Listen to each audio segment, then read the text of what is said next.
రకరకాల ఇంతకు పూర్వం మద్యం తాగితే ఒక 2-3 గంటల్లో 3 గంటల్లో వదిలేసేది. కానీ ఇప్పుడు అందులో కల్తీ కలిపేసి, అందులో మత్తు పదార్థాలు కలిపేసి వాడు ఒక్కసారి తాగితే దాన్ని మళ్ళీ మళ్ళీ మళ్ళీ తాగేటట్టుగా కుట్ర చేస్తున్నారు. మద్యంలో కల్తీ కలిపేసి మానవుల తాలూకు ధనమాన ప్రాణాలతో ఆటలాడుకుంటూ శవాల మీద చిల్లర పైసలు ఏరుకునేటువంటి ఈ దరిద్రగొట్టు ప్రభుత్వాలు ఏ రోజైతే పోతాయో ఆ రోజే మన హిందూ ధర్మము, మన హిందువులు బ్రతికి పట్టకట్టగలుగుతారు. అలాంటి నికృష్టమైన స్థితి ఈరోజు ఉన్నారు. ఏమేనంటే ఎంత సిగ్గుచేటయ్యా, డబ్బుల మీద ఆధారం. ఏ డబ్బులు? ఉచితాలు కాదు, మద్యం మీద వచ్చే డబ్బుల మీద ఆధారపడి బ్రతుకుతున్న ప్రభుత్వాలు. సిగ్గుచేటు. మద్యం ఆదాయం అంటే ఇది ఆదాయం అండి? చెప్పండి, ఒకసారి ఆలోచన చేయండి. మద్యం ఆదాయం పెరుగుతుందట. ఇంత ఆదాయం ఎలా వదులుకుంటాం అంటే, ఇంతమంది తాగుతున్నారంటే వాళ్ళ ఆరోగ్యాలు పోతున్నాయా పెరుగుతున్నాయా? చెప్పండి ఒకసారి. అంటే ఆరోగ్యాలు పోయి ప్రభుత్వానికి డబ్బులు చేరితే ఇది ఆదాయమా? ప్రభుత్వానికి ఆదాయం అంటే ప్రజలకు ఒక 10 రూపాయలు కష్టపడి రావాలి, ప్రభుత్వానికి ఒక 5 రూపాయలు పన్నుల రూపంలో, ట్యాక్సుల రూపంలో వెళ్ళాలి. ఇది ఆదాయం. కానీ వీడు తాగేసి ప్రభుత్వానికి డబ్బులు వెళ్ళిపోయి ఇక్కడ కుటుంబాలు నాశనం అయిపోయి మన ఉభయ రాష్ట్రాల్లో ఆంధ్రప్రదేశ్ తెలంగాణలో సంవత్సరానికి మద్యాన్ని తాగి కిడ్నీలు, ఊపిరితిత్తులు, రకరకాల జబ్బులతో నీరు అందక విపరీతమైన మత్తు తాగేసి 1,00,000 మంది చనిపోతున్నారు. ఎంతమంది అండి? 1,00,000 మంది. ఎంతమంది చనిపోతున్నారండి? 1,00,000 మంది. చూడండి, అంటే 1,00,000 మంది స్త్రీలు భర్తలు కోల్పోతున్నారు, లక్షలాది మంది బిడ్డలు తండ్రిని కోల్పోతున్నారు. ఇన్ని కుటుంబాలు నాశనం చేసి, ఇన్ని కుటుంబాలను చిన్న భిన్నం చేసి ఆడవాళ్ళ గాజులు, పుస్తులు, ధన ప్రాణాలు, మానాలు నాశనం చేస్తున్నా ఈ మద్యం మనకి కావాలండి? చెప్పండి, ఈ మద్యం కావాలా? మాట్లాడండి అయ్యా మీరు, చెప్పండి. నిజమా కాదు? ఇది అవసరం. పోనీ నీకు ఆరోగ్యం వస్తుంది, తప్పులేదు. దానివల్ల మంచి జరుగుతుంది, తప్పులేదు. నీ బిడ్డలు దిక్కుమాలిన వాళ్ళు అయిపోతున్నారు, సమాజం భ్రష్టు పెట్టిపోతుంది. కనీసం ఒక్కడైనా అయ్యా పోనీ ఈ మద్యమేమో దూరంగా ఉంచండి అయ్యా, మంచిని దగ్గరగా ఉండాలి, చెడుకు దూరంగా ఉండాలి. కానీ ప్రభుత్వం ఏం చేస్తుంది? చెడునేమో దగ్గర చేస్తుంది, మంచిని దూరం చేస్తుంది. మరి సమాజం చెడిపోక ఏమవుతుంది చెప్పండి ఒకసారి. ఒకప్పుడు తాగిన వాళ్ళు ఎక్కడికో, ఏ మూలకో ఎక్కడికో వెళ్ళిపోయి, పొలంలోకో ఏ పశువుల పాకలోకి వెళ్ళిపోయి ఎవరో చూడకుండా తాగేసి వచ్చేవాడు, సిగ్గుపడిపోయేవాడు తాగితే. ఇప్పుడు తాగని వాడు సిగ్గుపడిపోతున్నాడు. ఊర్లోకి రాగానే వాడంటే వీడికి ఒక బ్రతుకురా, వీడు మనిషి, వీడొక మనిషేనా అంటే తాగని వాడు మనిషి కాదా? ఇలాంటి పరిస్థితులు మనమే చూస్తున్నాం. గత 20 ఏళ్ళకి ఇప్పటికీ ఎంత తేడా, సమాజం ఎంత దిగజారిపోతూ ఉన్నది. యువత మేము వెళ్తున్నప్పుడేనమ్మా, తల్లులారా నేను చాలా బాధతో చెప్తున్నానమ్మా, చదువుకునే యువత రాత్రి ఉపన్యాసం అయిపోయిన తర్వాత మేము ప్రయాణం చేస్తూ వెళ్తూ ఉంటే రోడ్డు పక్కన ఉండే కాణాలు ఉంటాయి కదా, ఆ కలవట్ల పైన కాణాలు, ఆ కాణాల మీదేమో ఈ మందు సీసాలు పెట్టుకొని డిగ్రీ చదువుతున్న వాళ్ళు, ఇంటర్మీడియట్ చదువుతున్న వాళ్ళు, మీ బిడ్డలేమో అలాగ తయారైతే రానున్న రోజుల్లో వీళ్ళకి ఎవడు పెంచుతాడమ్మా? వీళ్ళు ఇలా తాగుకొని తిరిగితే వీళ్ళకి ఆడపిల్లలు ఎవరు ఇస్తారో? ఒకరు ఇచ్చిన అమ్మ ఏమైనా బాగు పెడతాడా వీడు? సరే కొన్ని ఆడపిల్లలు, కుటుంబం, పెళ్ళి వదిలేయండి, కొన్ని వీడైనా బ్రతకగలడా వీడి కాళ్ళ మీద?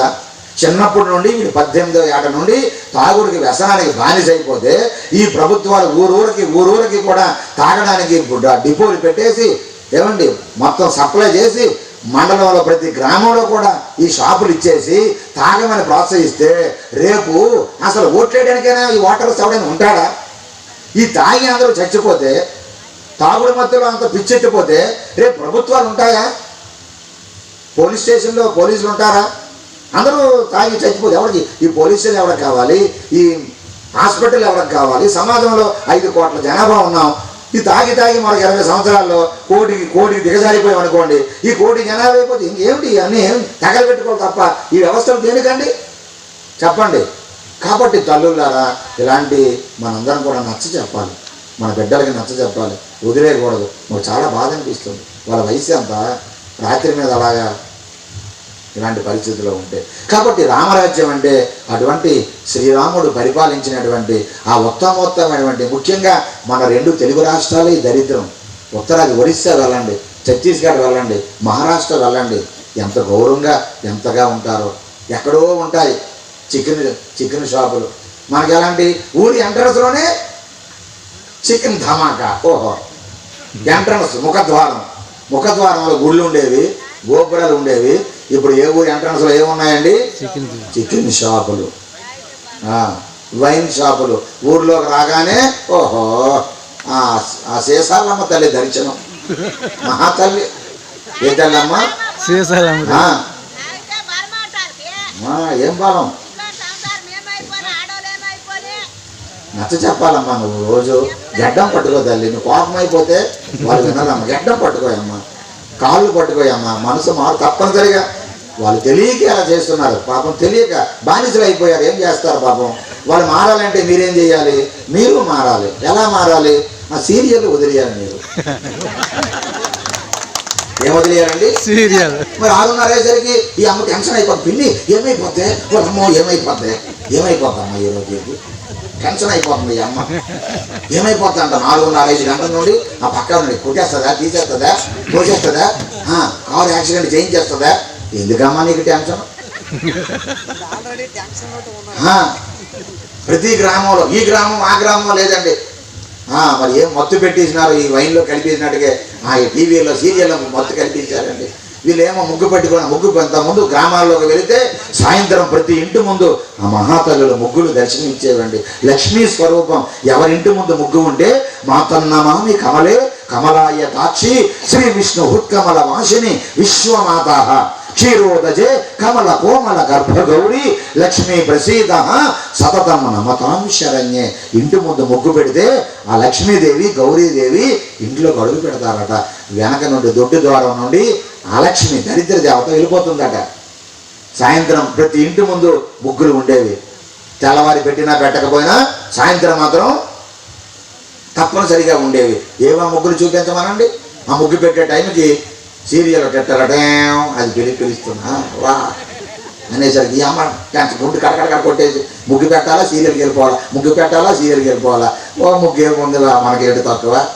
మా ఇంట్లో డబుల్ కాడ మంచం ఉంది, మీద ఫ్యాన్లు ఉన్నాయి, మాకేం లోటు లేదు. ఒకప్పుడు మన పూర్వీకులేమో వేసవికాలం వస్తే భయం, ఎక్కడికి పుట్టేస్తుందో, ఎక్కడేం కాలిపోతాయో. సంవత్సరం అయిందంటే వేసవిలో ఎక్కడో దగ్గర ఏమయ్యేదండి? కాలిపోయేది. వాసన పెడకైనా కాలిపోయేది. ఇప్పుడు అగ్ని భయం లేదు కదా. సంతోషం, అలాగే ఉండాలని కోరుకుందాం. కాబట్టి భగవంతుడు మనకి ఈరోజు డాబాలు ఇచ్చాడు. పెంకుటీలు పోయాయి, డాబాలు వచ్చేసాయి. ప్రతి డాబాకి ఒక డబల్ కాడ మంచము, ఏసీ కూలర్లు, ఏసీ మిషన్లు, మీదన ఫ్యాను, పక్కన టేబుల్ ఫ్యాను, ఇంట్లో తలుపు చెక్కంత టీవీ, ఎంట్రన్స్ డోర్ అంత టీవీ, ఎల్సీడీలు అనమాట. చిన్న టీవీలు కిక్ ఎక్కడం లేదు, పెద్దదన్నమాట. ఇంకా గదులు చిన్నవైపోయి కానీ లేకపోతే మొత్తం సినిమా హాల్లో చేసేద్దరు మన మహిళమ్మ తల్లులు. కానీ మరి గది చిన్నది అయిపోయింది. అంతకంటే పట్టవు టీవీలు. ఇన్ని మనకు దేవుడు ఇస్తే దాన్ని సద్వినియోగం మానేసి చక్కగా పరుపులు తలగాళ్ళ మీద ఉండి, అయ్యో మా పూర్వీకులు ఇచ్చిన ప్రసాదం కదా, మా అమ్మ నాన్నలు మా పూర్వీకులు వారు ఎంత కష్టపడ్డారో, ఎన్ని ఇబ్బందులు పడ్డారో, మాకు వారి పుణ్యమే కదా ఈరోజు మేము అనుభవిస్తున్నది. భగవంతుడా నీ అనుగ్రహం అంటూ ఆ భగవంతుడికి ఒక దీపం పెడుతున్నామా, ధూపం పెడుతున్నామంటే నేను పడి మర్చిపోతున్నాం. సాయంత్రం అన్నీ మర్చిపోతున్నాం. మర్చిపోవడం వల్ల ఏమవుతుంది? సకాలంలో మగవాళ్ళకి భోజనం పెట్టడం మానేశారు. ఆయన వస్తాడు రామదాసు నుంచి, భోజనం అయిందంటే అయిపోయి ఉంటుంది అమ్మ. ఏమైపోయిందండి వంట? ఆ సీరియల్ తాగదు, ఇది వంట భోజనం పెట్టదు. స్కూల్ నుంచి వస్తారు పిల్లలు, అమ్మ టిఫిన్ పెట్టండి, అయిపోయి అదేమైపోతుంది. ఇది పోయిన తర్వాత మరొకటి. ఓహో ఆ మహాతల్లి టెన్షన్లో పడిపోయి పిల్లలకు భోజనాలు లేక, భర్తలకు భోజనాలు లేక, వాడేమో అనలేక గట్టిగా మాట్లాడితే గొడవ అయిపోతాయేమో. ఇంటిలో ఉన్న పోరు, చెప్పులో ఉన్న రాయి, చెవులో ఉన్న జోడేగా, కాలి ముళ్ళు, కంటి నలుసు, ఇంటిలో ఉన్న పోరు ఎంత కాదయ్యా. ఎవడ పడతాడు? హోమ్ డిపార్ట్మెంటు ఏమండి సత్యంగా అంతే కదా. ఏమైనా గట్టిగా అంటే తలకాయ నొప్పులు. మేము పుట్టింటికి వెళ్ళిపోతానంట. వెంటనే అందరిలో స్మార్ట్ ఫోన్లు ఉన్నాయి. ఈయన ఏమైనా కేకలేస్తే ఒక ఫోటో తీసేస్తుంది. ఒరే నాయన తమ్ముడా చూడరా మీ బావ ఎంత గట్టిగా మాట్లాడుతున్నాడు, మరి ఉండలేనరా, నేను ఆటో ఎక్కిపోయాను, ఆంబులెన్స్ వచ్చిరా, నాయన వచ్చిరా, ఎవరు పడతాడు ఈ బాధ. కాబట్టి ఏం చేశారు, అమ్మ వీళ్ళు చెప్పుకోలేక అరుగుల మీద కూర్చొని కోపాన్ని దిగమింగుకొని అలాగా శేషాలమ్మ తల్లి అంతగా చేరిపోతున్నారు. ఎక్కడికండి? శేషాలమ్మ తల్లి మహాతల్లి, ఆవిడ గొప్ప పవరు. ఈ కలియుగంలో ఆవిడకుండే పవరు ఏ గ్రామ దేవతలకి లేదు. ఏమండి, అంతే కదండి. కాబట్టి మనం మన భర్తలకి టైంకి భోజనం పెట్టి ఆ అమ్మగారు చెప్పినట్టుగా కాళ్ళు పట్టుకోవాలి. తప్పేముందండి? నీ భర్తే కదా, మీ నాన్నే కదా, ఆయన కాళ్ళు పట్టుకుంటే నీకేమైపోయింది? పుణ్యమే కదా. కాళ్ళు పట్టుకొని బ్రతిమలాడి, చూడండి స్వామి, ఏమండి మీ పిల్లలు చూడండి, మీ అబ్బాయిని చూడండి, వాళ్ళు చదివించుకోవాలి, వాళ్ళకి పిల్లలకి పెద్ద చేయాలి, పెళ్లి చేయాలి, ఎన్నో బాధ్యతలు మన మీద ఉన్నాయి. మీరేమో ఇలాగా వృధా చేసి పోనీ డబ్బు పోయింది, మీ ఆరోగ్యం పోయి మీరు ఏమైనా అయిపోతే మేము ఏమవ్వాలి అని ఎప్పుడైనా నువ్వు కన్నీరు పెట్టి ఏడ్చావా? సీరియల్కి ఏదో అది చూసి ఏడుస్తుంది ఒక అమ్మ. ఆ సీరియల్ కుక్క చచ్చిపోయిందంటే ఈ అమ్మ పోవాలమ్మ, కుక్క చచ్చిపోయింది, ఈ అమ్మ ఏడుపు. వాళ్ళ కోసం ఏడుస్తున్నారు. మీ ఆయన కోసం నువ్వు ఏడుస్తున్నావా? మీ ఆయన ఆరోగ్యం కోసం ఏడుస్తున్నావా? నువ్వు ఏడగలిగితే తప్పనిసరిగా మారిపోతాడు. మారుతారు లేదు స్వామి, మారుతారు. చెప్పే రీతిలో చెప్పాలమ్మా. కాబట్టి అటువంటి స్థితి మనకి రావాలి. మనం ఉత్తమంగా జీవించాలి అంటే తప్పనిసరిగా మనలో మార్పు రావాలి. భారతదేశంలో ప్రతి ఒక్కరు కూడా ఏం చెప్తున్నారంటే, భారతదేశంలో ఉండేటటువంటి ప్రతి స్త్రీ నిద్ర లేవగానే నీ ఇల్లు శోభాయమానంగా ఉండాలంటే, నీ ఇల్లు ఒక దేవాలయంలో ఉండాలంటే నీవు ఎలా ఉండాలి అంటే, ఇల్లాలని చూసి ఇల్లు చూడమన్నారు పెద్దలు. లేకపోతే ఇల్లు చూసైనా ఇల్లాలైనా చూడమన్నారు. ఇల్లే ఇలా ఇంత శోభాయమానంగా ఎత్ర నాజేస్తూ పూజ్యంతే రమంతే తత్ర దేవత. ఏ ఇంటిలోనైతే ఇల్లాలు ఆ అమ్మ గృహలక్ష్మి. ఏ లక్ష్మి అండి? గృహలక్ష్మి. ఇంటికి నువ్వు లక్ష్మీదేవి అమ్మ, నువ్వు గృహలక్ష్మీదేవి అమ్మ. ఎలా ఉండాలి, ఎలా ఎంచుకోవాలి ఇల్లు? నువ్వు ఇంట్లోకి రాగానే అమ్మో గుడిలో మేము అడుగుపెట్టామా, దేవాలయంలో అడుగు పెట్టామా, ఆశ్రమంలో అడుగు పెట్టామా, పీఠంలో అడుగు పెట్టామా, సన్నిధానంలో అడుగు పెట్టామా అనేటటువంటి వాతావరణం రావాలి. మహిళలు ఇంటిని అంత శుభ్రంగా ఉంచాలి. అది ఏమైనా పెద్ద కష్టమా? చక్కగా నిద్ర లేవగానే భారతదేశంలో ప్రతి స్త్రీ నిద్ర లేవగానే మొట్టమొదటిసారిగా ఎవరికి దండం పెట్టమన్నారు? దేవుడికి కాదమ్మా, మీ ఆయన పాదాలకి దండం పెట్టమన్నారు. ఎవరికి పెట్టాలండి? భారతదేశంలో ప్రతి స్త్రీ వివాహమైనటువంటి ఆ ముత్తైదువు నిద్ర లేవగానే భర్త పాదాలకు దండం పెట్టి స్నానపానాలు చేసుకొని దీపారాధన చేసుకోమన్నారు. కళ్ళు తెరవగానే మీ నాథుడు పతివ్రతలంటే ఏమిటి? పతిని భర్తని దేవుడిగా పూజించే వ్రతము ఏదైతే ఉన్నదో అదే పతివ్రతము. త్రినాథ వ్రతము, చాంద్రాయణ వ్రతము, కేదారేశ్వర వ్రతము,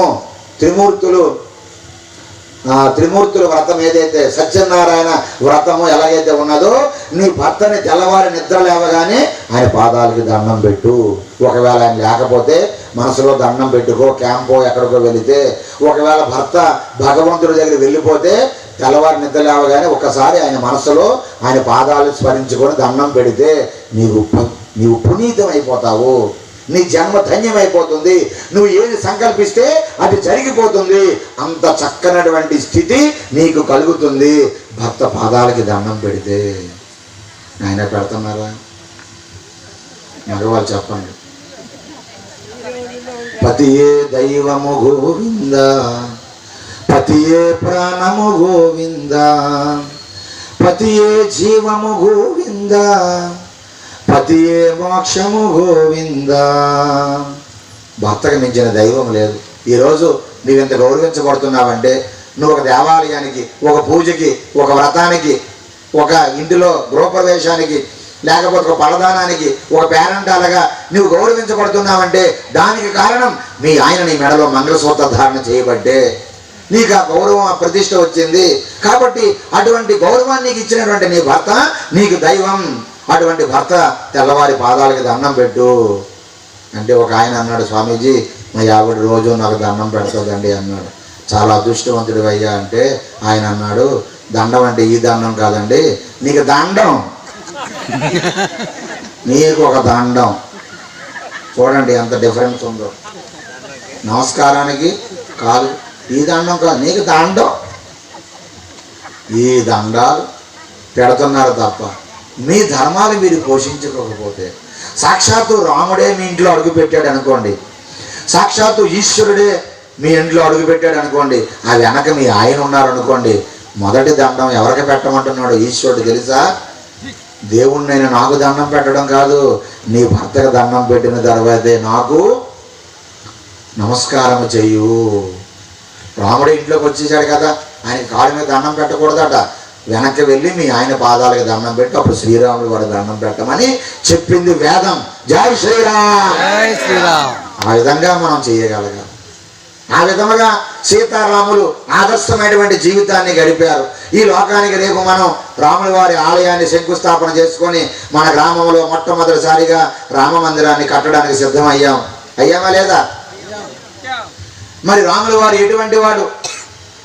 ఆ శ్రీరాముల వారు పుట్టి 17 లక్షల సంవత్సరాలు అయిపోయింది. ఎన్ని సంవత్సరాలు అండి? అదేంటి స్వామి మీరు ఎలా చెప్పగలుగుతున్నారంటే, అమెరికా నాసా శాస్త్రవేత్తలు శ్రీరాముల వారు కట్టినటువంటి వారధి, ఆ రాళ్ళన్నీ కూడా కార్బన్ డేటింగ్ అనేటువంటి ప్రక్రియ ద్వారా రాళ్ళ వయస్సుని నిర్ధారించారు. అవి సహజ సిద్ధమైనటువంటిది కాదు, మానవ నిర్మితమే అని చెప్పి ఆ రాళ్ళ వయసు నిర్ధారణ చేసి 17 లక్షల సంవత్సరాల క్రితం రాళ్ళు ఇవి. ఇప్పుడండి 17 లక్షల సంవత్సరాలైంది రాముల వారు వారధి కట్టి. మన త్రేతాయుగం, మన చరిత్ర ప్రకారం కలియుగం 4,32,000 సంవత్సరాలు. కలియుగానికి 2 రెట్లు పెద్దది ద్వాపర యుగం 8,64,000 సంవత్సరాలు. ఆ విధముగా పోల్చుకున్న శ్రీరాముల వారి పుట్టి 17 లక్షల సంవత్సరాలు అయ్యింది. మన పురాణాలు చెప్పింది, శాస్త్రవేత్తలు చెప్పింది ఒకటే. 17 లక్షల సంవత్సరాలు అయిపోయినా ఇప్పటికీ కూడా రాముల వారిని మర్చిపోలేకపోతున్నామే. గ్రామాలలో రాముడు, వీధిలో రాముడు, పల్లెల్లో రాముల వారు, పట్టణాల్లో రాముల వారు, గల్లెల్లో రాముల వారు, ప్రతి హృదయంలో రాముల వారు, ప్రతి ఇంటిలో రాముల వారు. అటువంటి రాముణ్ణి ప్రతి ఇంటిలో కొలుస్తూ ఆ రాముణ్ణి మర్చిపోలేకపోతున్నామే. అటువంటి రామచంద్రమూర్తిలో ఎంత మహిమ, ఎంత గొప్పతనం, ఎంత దివ్యత్వం లేకపోతే మన తాత ముత్తాతలు నిన్నగాక మొన్న 100 సంవత్సరాలు అయిపోతే మర్చిపోయామే. మన ముత్తాత ఎవరో మనకు తెలియదే, మన నాన్నమ్మ అమ్మ మనకు తెలియదే. తెలుసా? మా నాన్నమ్మ పేరు తెలుసు, నాన్నమ్మ అమ్మ తెలియదు. తాతయ్య తెలుసు, తాతయ్య తండ్రి. మీ తాతయ్య పేరు ఏం పేరు? అప్పుడు మీ తాతయ్య నాన్నగారు తెలుసా? సంతోషం, చప్పలు కొట్టండి. పాపినాయుడు గారు అంట, పాపినాయుడు గారు నాన్నగారు మరి తెలియదు. చూసారా? ఒక 100 సంవత్సరాల క్రితం, 100 సంవత్సరాల క్రితం వెళ్తే మనం మర్చిపోతున్నాం మన చరిత్రలు. కానీ రాముల వారు రక్షిత సర్వలోకస్య స్వజనస్య చ రక్షిత రక్షిత స్వస్వవృత్తస్య ధర్మస్య చ మహాత్మనః. ఆహా, ఏమి గొప్పవాడు రాముడు! సాక్షాత్తు ధర్మమూర్తి, ధర్మానికి మారు రూపం శ్రీరాముల వారు. ధర్మమే విగ్రహం దాలిస్తే ఎలా ఉంటుందో ఆ విగ్రహమే రాముల వారు. రామో విగ్రహవాన్ ధర్మ సాధు సత్య పరాక్రమ రాజా సర్వస్య లోకస్య దేవానామేవ వాసవాహ. రాముల వారు ఆడిన మాట తప్పనివాడు. రాముడు ఏకపత్ని వ్రతుడు. రాముడు ఒకే భార్య అని చాటినవాడు. రాముడు ధర్మనిరతుడు. రాముడు సత్యసంధుడు. రాముడు పితృవాక్య పాలకుడు. రాముడు ధర్మమూర్తి. రాముడు సుగుణవంతుడు. రాముడు శీలవంతుడు. రాముడు మహాపరాక్రమవంతుడు. ఒకే మాట, ఒకే భార్య, ఒకే బాణమని లోకానికి చాటేటువంటి అటువంటి రాముడు గ్రామాల్లో కూడా ఆయన లేనటువంటి ఊరు లేదే. 17 లక్షల సంవత్సరాల క్రితం ఒక మానవుడు ఎలా ఉండాలో, ఒక మానవుడు జీవితాన్ని భార్య భర్తలు ఎలా ఉండాలో, శ్రీరామ పత్ని జనకస్య పుత్రి సీతాంగన సుందర కోమలాంగి భూగర్భ జాత భువనైక మాత వధూవరాభ్యాం వరదా భవంతు. భార్య భర్తలు ఎలా ఉండాలో ఎవరిని చూసి నేర్చుకోవాలి? ఎవరు చూసి నేర్చుకోవాలన్నా? సీతారాములు చూసి.